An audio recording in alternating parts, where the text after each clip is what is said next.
Bonjour.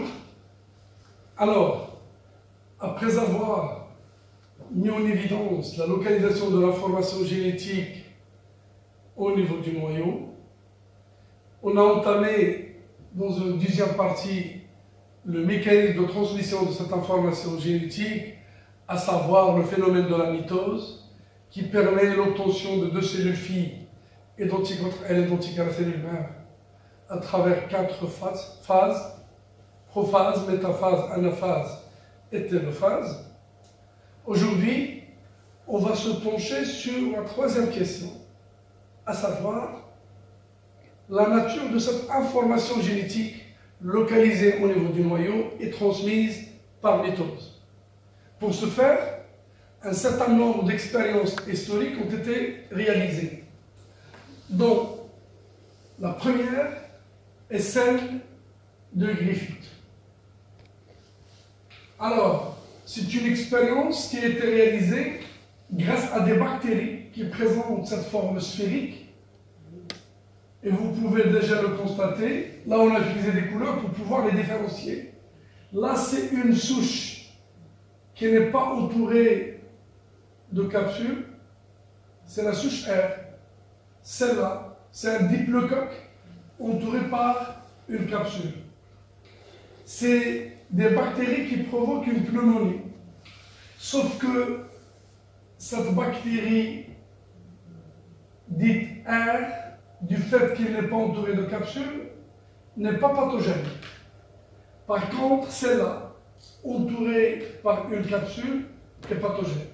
Donc Griffith a réalisé ces expériences par ces deux souches bactériennes qui provoquent des pneumonies. Les expériences ont été réalisées sur des souris. Alors, pour pouvoir suivre ces expériences-là, on va faire appel à une animation.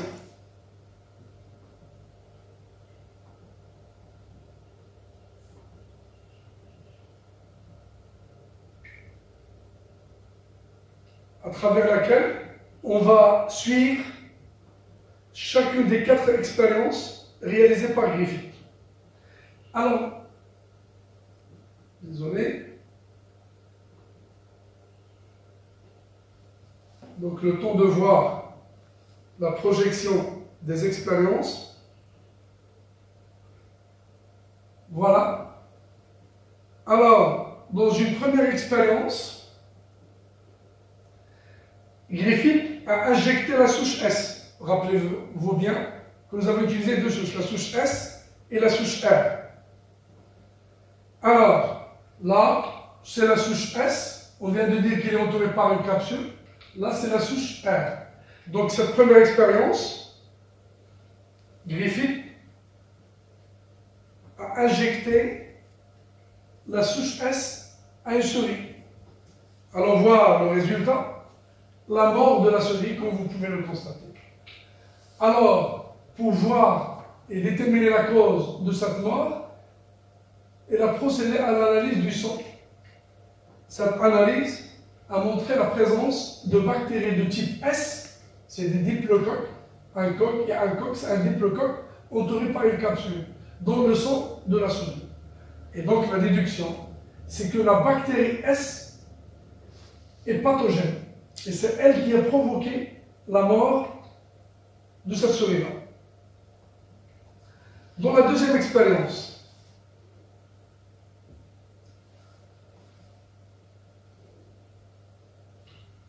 Griffith a utilisé des souches S. Comme vous pouvez le constater, nous avons modifié la couleur de la capsule pour dire que c'est des bactéries S, mais qui sont tuées par la chaleur. Donc pour leur faire perdre leur pouvoir pathogène. La pathogénicité de ces bactéries est perdue par la chaleur. On va voir le résultat de l'injection de cette souche S tuée. Le résultat, aucun effet visible sur la souris, il n'y a pas de mort de la souris. Et donc là, on peut déduire que c'est la capsule qui est responsable de la virulence de la bactérie, puisque après destruction de cette capsule par la chaleur, il y a survie de la souris, et donc la capsule est responsable de ce pouvoir pathogène. Alors, il y a, dans une première expérience, Griffith a injecté la souris S vivante. Il y a la mort de la souris. L'analyse du sang a montré la présence de S dans le sang. La deuxième expérience, elle a injecté la souche S, toujours, mais elle est tuée par la chaleur. Il y a la survie de la souche S. Et donc, la chaleur, elle a détruit la capsule, et donc la capsule a un rôle dans la pathogénicité de cette bactérie qui provoque la mort de la souris. Dans une troisième expérience, Griffith, cette fois-ci, il va utiliser la souche qui ne possède pas de capsule. Comment on a qualifié cette souche ne possédant pas de capsule? C'est la souche R. On va voir l'injection de cette souche, qu'est-ce qu'elle a donné? Voilà, la souche, seringue, injection. Aucun effet visible sur la souris. Donc, la souche R, qu'est-ce qu'elle a? Elle n'est pas pathogène. Qu'est-ce qu'elle a de si particulier, cette souche R? Elle n'a pas de capsule, contrairement à la souche S.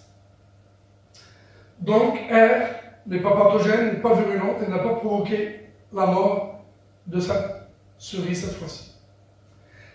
Alors, avant de voir la quatrième expérience, retenez bien que dans une première expérience, Griffith a injecté S tué. Il y a la mort de la souris. Pardon, S vivante. Il y a la mort de la souris. Après injection de S tué, il y a survie de la souris. La différence entre S vivante et S tué, c'est la capsule qui a été détruite par la chaleur. Donc, pour dire que c'est la capsule qui est responsable de la pathogénicité de S. Dans la troisième expérience, on va s'assurer qu'effectivement la capsule est responsable de la pathogénicité. On a injecté la souche R. La souche R est une souche qui ne possède pas de capsule. Après injection de la souche R, de la même façon, la souris ne meurt pas. Dans la quatrième expérience, Griffith a injecté un mélange de souche S tuée et de R vivante. À votre avis, quel serait le résultat de cette quatrième expérience? La souche S est tuée par la chaleur. R est vivante. S tuée ne provoque pas la mort. R vivante ne provoque pas la mort. Normalement, le résultat de cette quatrième expérience, c'est que la souris ne va pas mourir. Allons voir, est-ce que c'est vrai? Alors voilà la constitution de notre mélange. Ça, c'est quoi? C'est la souche S tuée. Là, c'est la souche R vivante. Le plus, donc, c'est le mélange des deux qu'on va injecter à cette quatrième souris. Le mélange est là. On l'injecte. Contrairement à ce qu'on attendait, il y a la mort de la souris. Bien que l'injection ait été faite par une S tuée et une R vivante. Il faut procéder d'abord à l'analyse du sang pour voir et expliquer pourquoi il y a mort de cette souris. L'analyse du sang, qu'est-ce qu'elle a montré?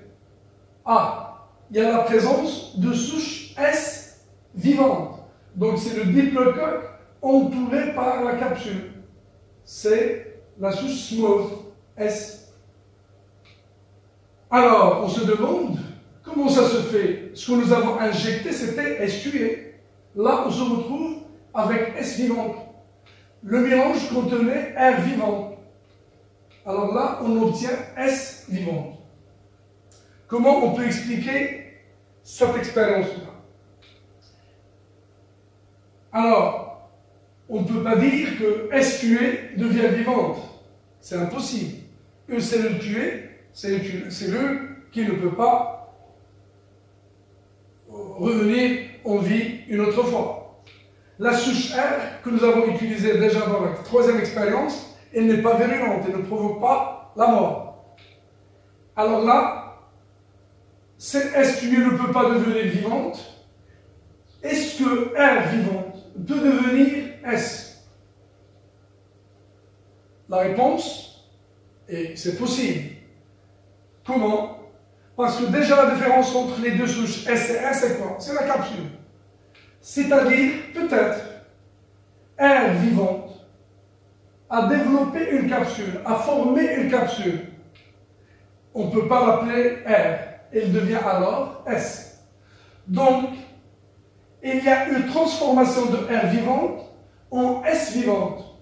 Et S vivante est virulente et provoque la mort de la souris.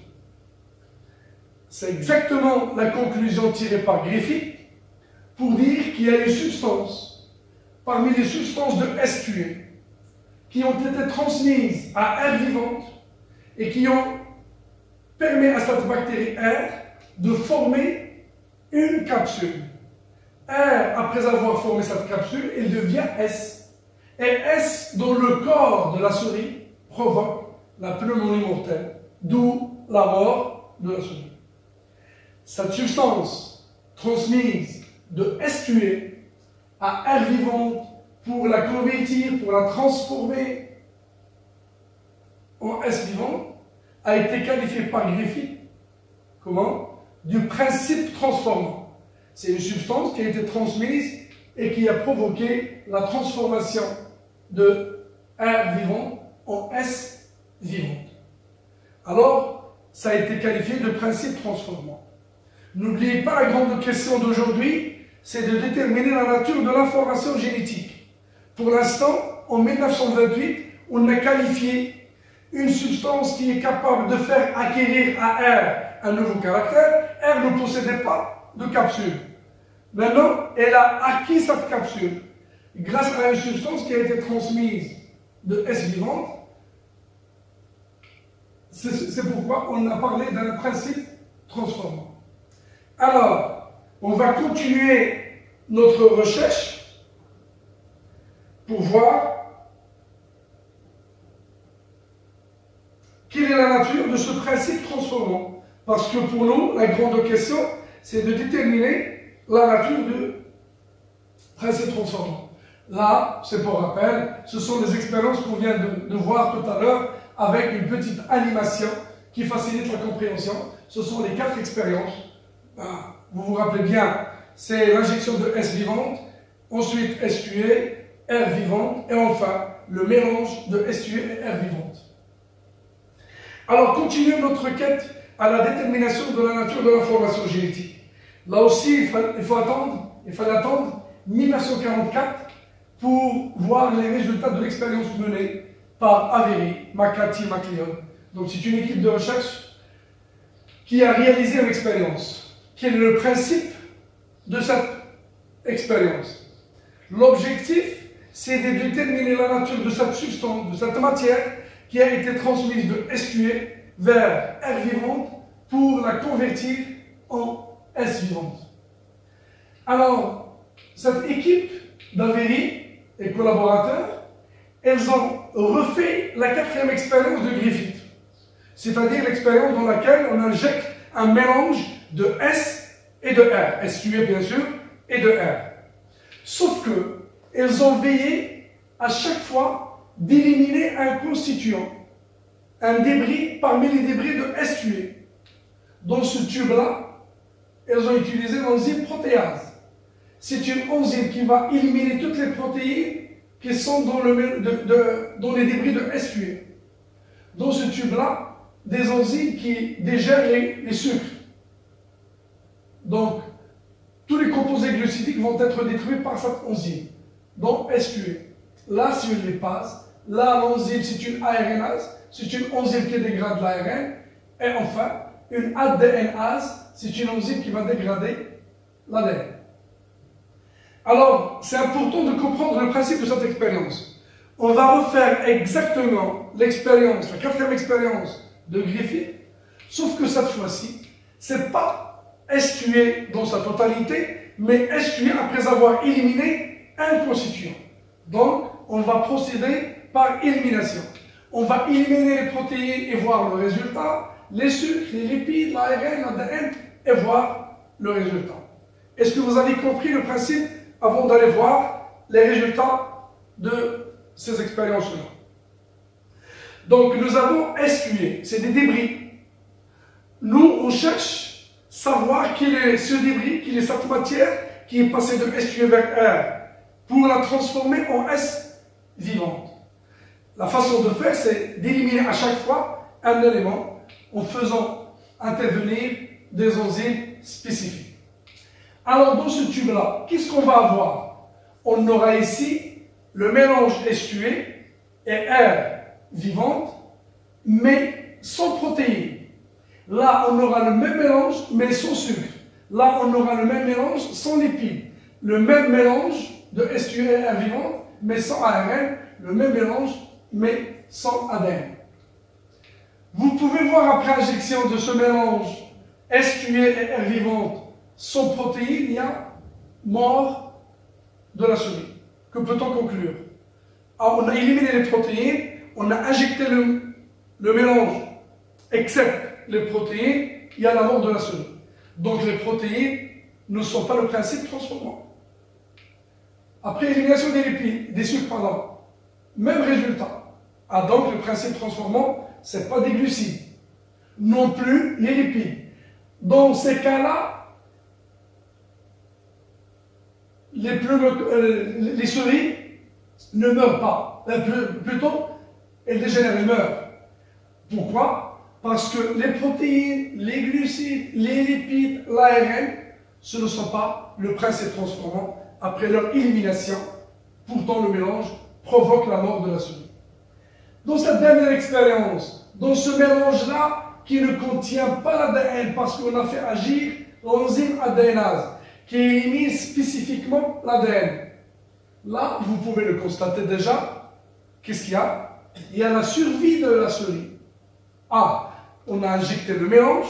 La seule chose absente, c'est l'ADN qui est éliminé par l'enzyme adénase et la survie de la souris.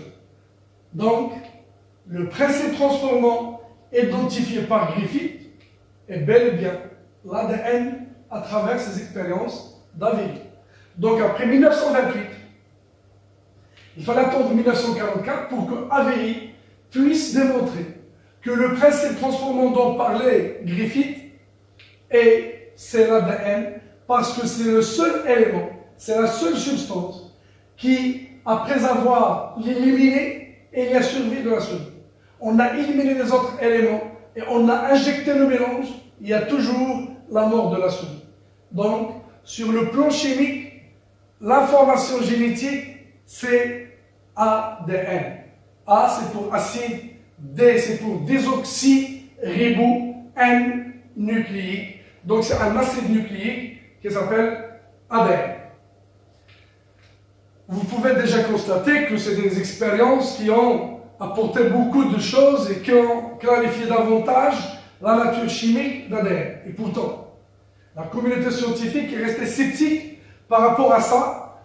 Et donc, il fallait chercher d'autres expériences pour pouvoir confirmer qu'effectivement, le matériel génétique est constitué de l'ADN. Et donc, l'ADN constitue le support de l'information génétique. Donc, de 1944, il faut attendre 1952. De 1952, avec l'expérience de Hershey et Chase. C'est une expérience connue par l'appellation de bactériophage. Ça consiste en quoi? Là, nous avons une bactérie, elle est là. Cette bactérie fait la cible de ces virus. C'est des phages, c'est des bactériophages, c'est-à-dire des virus qui parasitent obligatoirement des bactéries et sont spécifiques à des bactéries. On constate, on voit ici comment les virus attaquent les cellules. Elles s'accolent sur leurs parois et injectent leur matériel génétique. On va voir ça en détail à travers une petite vidéo qui nous montre ça. Donc c'est une expérience dont l'objectif est de confirmer que la nature de l'information génétique est effectivement l'ADN. Là, c'est un schéma explicatif qui nous donne la structure simple de ce parasite obligatoire, le virus, le bactériophage ou bien le phage T2. C'est une capside protéique qui se prolonge avec un tube caudal, et puis nous avons des fibres et des épines à ce niveau-là. Et à l'intérieur, il y a un matériel génétique qui est l'ADN. Donc ce n'est pas une cellule, il n'y a pas les constituants de la cellule, c'est une entité faite avec une enveloppe, on peut qualifier ça d'enveloppe protéique. À l'intérieur, il y a un matériel génétique sous forme d'ADN. Très bien. Alors, c'est une tête, c'est une queue. Tout ça, c'est des protéines, c'est la capside. Et puis, à l'intérieur, il y a le matériel génétique. On va voir comment cette expérience a permis de dire que l'information génétique est effectivement l'ADN, comme ça a été prouvé par Avery et ses collaborateurs.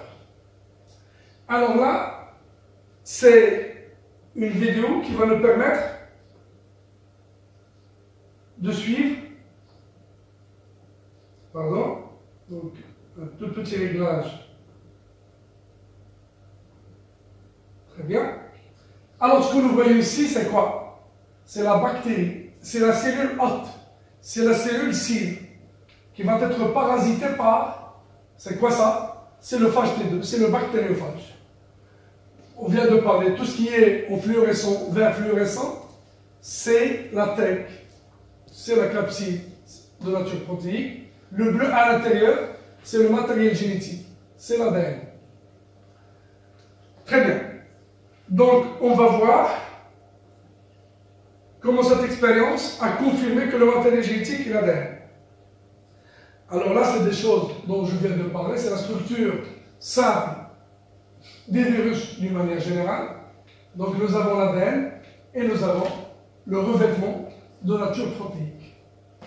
Alors, ce virus arrive à la surface de la bactérie, de la cellule, elle se fixe et injecte leur ADN à l'intérieur de cette bactérie. Donc, comment on a exploité cette multiplication virale pour dire que, effectivement, le matériel génétique est l'ADN. Là, l'expérience qui a été faite est la suivante. Il y a les protéines et il y a l'ADN. Donc, on a procédé à la radioactivité qui nous offre un moyen de faire le suivi. Donc, les protéines ont été marquées par le soufre S35, c'est un constituant qu'on trouve au niveau des protéines. Donc, il y a le soufre dans certains acides aminés, et donc on a fait le marquage pour pouvoir visualiser et suivre la radioactivité du bactériophage.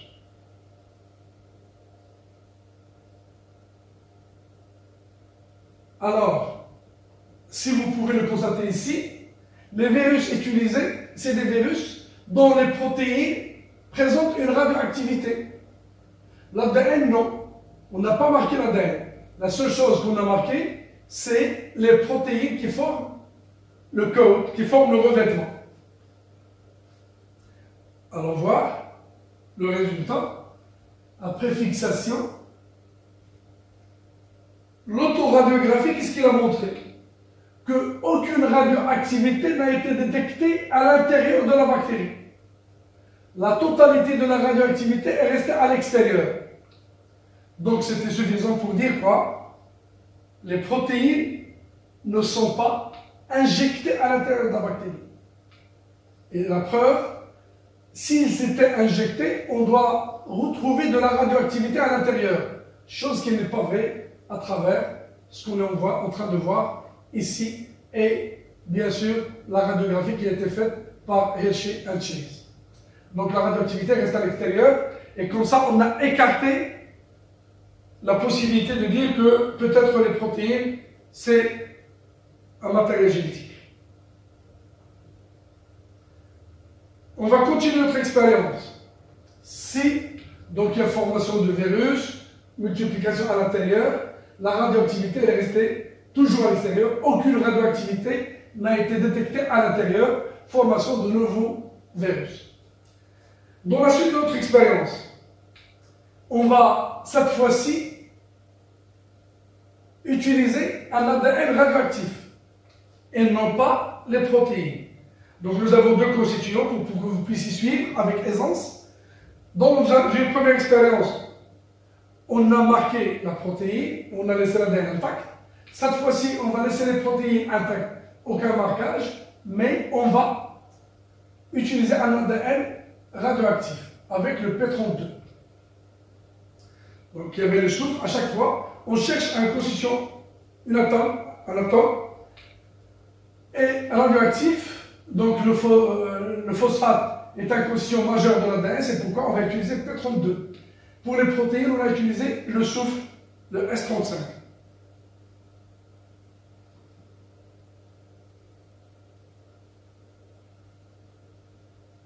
Alors, on a refait l'expérience. Vous pouvez voir les virus, les phages qui ont été utilisées, elles ont un ADN radioactif. Les protéines ne sont pas radioactives dans cette expérience-là. On va voir le cycle. Injection de l'ADN à l'intérieur de la bactérie. Et là, cette fois-ci, on constate une radioactivité à l'intérieur de la bactérie. Il y a de la radioactivité à l'intérieur de la bactérie. La seule chose qui a été marquée, c'était l'ADN. Et là, on voit une radioactivité à l'intérieur. Et donc, c'est suffisant pour dire que, le seul élément qui a été injecté, c'est l'ADN. Cet ADN, une fois à l'intérieur, il s'est multiplié. En plus, il a entraîné la formation de nombreux virus. Elles sont là, avec toutes les protéines, la capsule, la capsule de la tête, c'est-à-dire la tête, la queue, avec les épines. Donc, formation d'un phage entier. Et ils sont nombreux. Et qui vont finir par éclater cette bactérie et aller conquérir d'autres bactéries.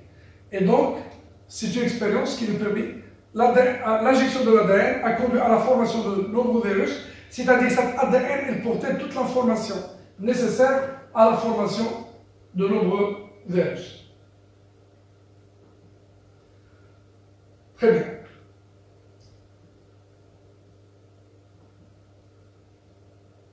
Alors,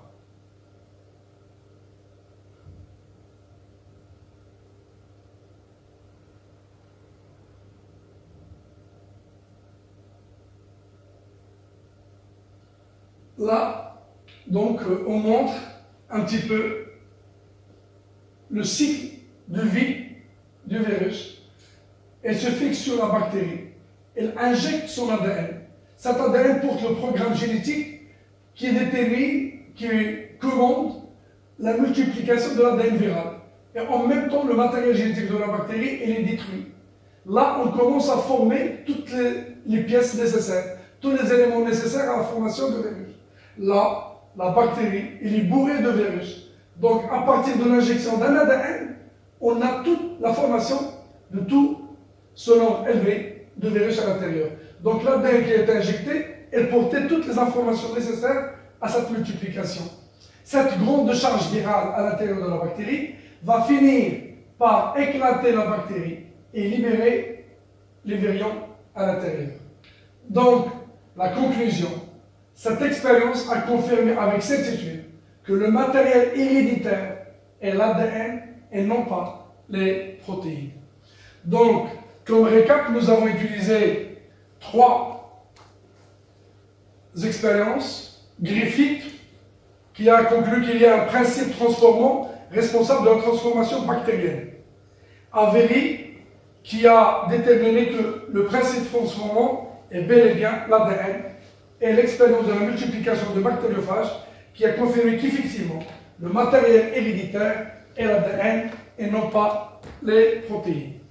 Ainsi prend fin notre séance, et dans la prochaine séance, on va voir de quoi est fait l'ADN, comment elle est organisée, et donc détailler davantage cet ADN, puisqu'aujourd'hui, on arrive à dire que le matériel génétique qui siège au niveau du noyau et qui est transmis par mitose, c'est l'ADN. Et merci pour votre attention.